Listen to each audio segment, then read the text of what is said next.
दे खुलुमबाय रायजोफोर आच्छा दा थामथि काति माइनाव बाथौ खेराइ फोरबो फालिथाय रुपहि बियाब बाथौ गौथुमनि 57थि बोसोरारि जथुम जायगाया रुपहि दा एसे मेथाइबो रोजाबनो हागौमोन दामग्रा देग्राफोरा फैसालियाव सफैयाखै जायखिजाया नैबे दिनैनि जि हाबाफारि जाबाय दं बेखौ बे एरियानि बे हालामनि बाथौसा बिथांमोना बा रायजो राजा बिथांमोना गोबां दिननिफ्राय खस्थ' खालामनानै नाजानानै दिनै बे जोंनि बे थुबुर मेल बेखौ दिनै खालामनो हादों देग्लाय 3थि बोसोर जाहैबाय बेनिफ्राय देग्लायनि बोसोराव सानबानि थाखाय खालामनाय जादों दिनै 21 आरो गाबोनबो दं समफोरबो दं दा जायखिजाया बाथौ जों मा होनो दा उन्दैनिफ्रायनो जोंबो जोंनि न'खराव जेनेबा खोथानि खोथा बाथौ सिबिनायखौ जों नुबोदों जों जेब्लानिसिम बुजि मोनो रायलायनो रोंगौ रायलायनो रोंबाय बे समनिफ्रायनो जोङो मा होनो न'खरावबो बाथौ सिबिनायखौ जों नुबोदों गुबुनाबो नुदों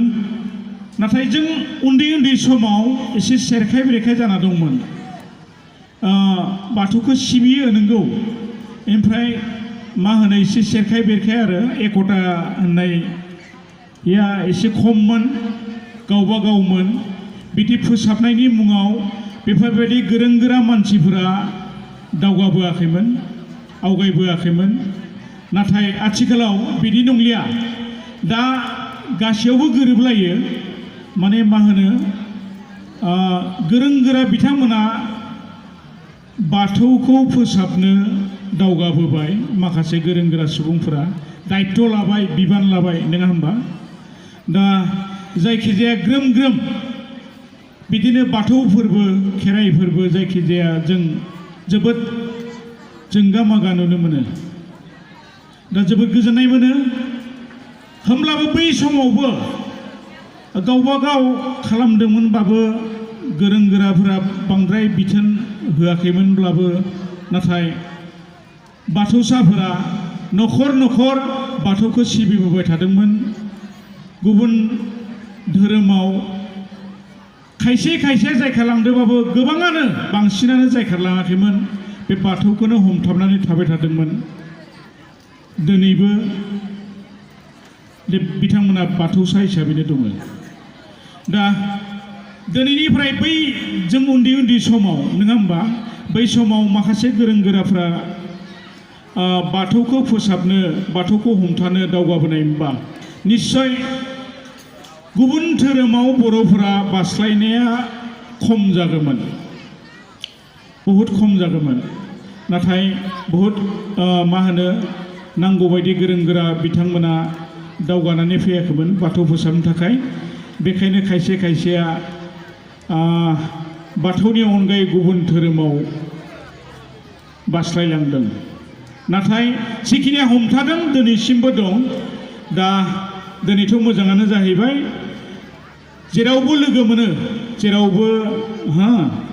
बिदि मा होनो बाथौनि फोरबो खुंदों बायदि आरो खौसेथि दं जायखिजाया धन्यबाद नैबे रुपहि बियाब बाथौ सिबिसालिनि बेन्दोङाव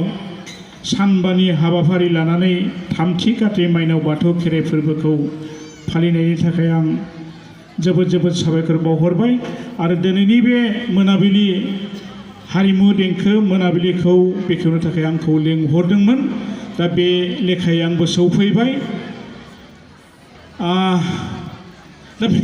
मेथाइ एसे खननो हागौमोन नाथाय दामग्रा देग्रा बिथांमोना फिटिं खालामाखै फैसालियाव सफैयाखै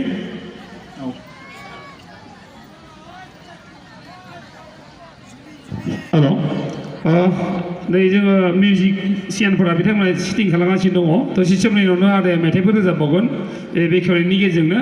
आरो एसे आगोलावसो मोसालांनाय जोंनि बिश्वजित डेन्स ग्रुपनि मोसानायखौ मोजां मोननानै जोंनि रुपयनिनो अर्गाराम बर' बिथाङा 100 रां बान्था बावदों फंबायमोनखौ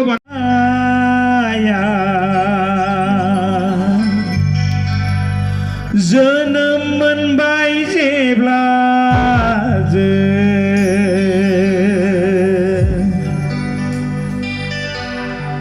मिथियैखौ मिथिनो नुयैखौ नुनो थाखै बाथौ गुदिया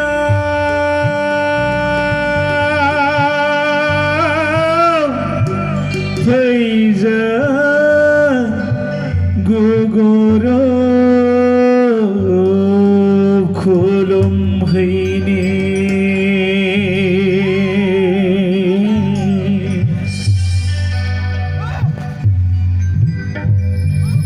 जायखिजाया